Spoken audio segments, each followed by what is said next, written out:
Review time, pot! Dang, Sanders. Back at it again with the lame pander. Joker always pandering.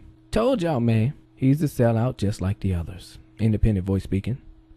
Non-Republican, non-Democrat. Y'all, I don't know, man. Y'all, it's like y'all trying to get me to believe this crap. Trying to get me to back this guy. Trying to get me to believe he's anti-establishment. Oh, please.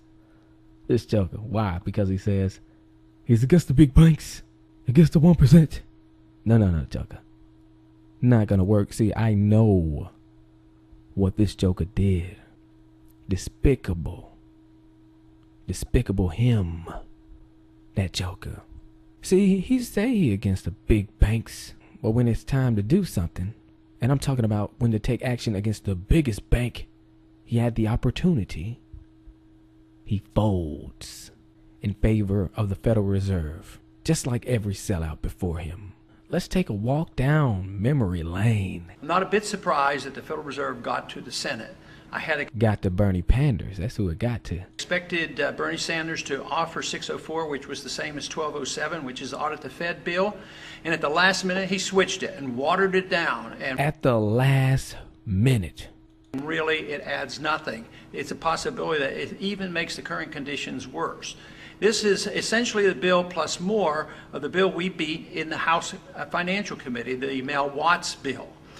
But this is so disappointing to me that this happened, especially since for months now I've worked with Bernie on this, and he introduced the bill in our language, which was 1207. Thursday night, they are working on this on the Senate floor. And switched it at the dang last minute. How can you be excused for watering down a bill that would audit the Fed? That's inexcusable. The Fed has been around since 1913, has never been audited. And you want to compromise for them? Joker, you are the ultimate sellout. Doesn't matter all that stuff you're talking about.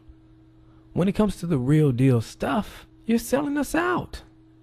No excuse for that. We need to get as many messages possible to any senator you can think of, especially to Bernie Sanders' office, that we don't want this version. We want a true audit of the Fed. We need to know what the Open Market Committee does, and we need to know what they're doing overseas with the agreements with central banks and financial institutions and other governments. And in this bill that is being offered, that amendment that is being offered now does not include this.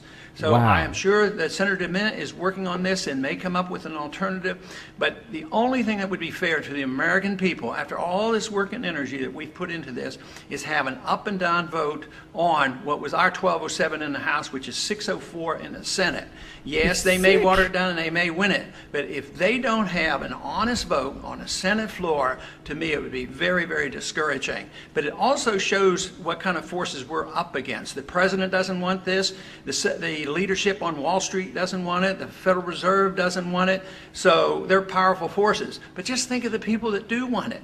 You know, everybody from progressives and liberal Democrats to libertarians and constitutionalists and the average person, so many of the Tea Party members, they all want this. They want transparency, and they want to find out what's going on at the Fed. Bernie Panders is a joke. Redsilverj, Twitter man. all I gotta say.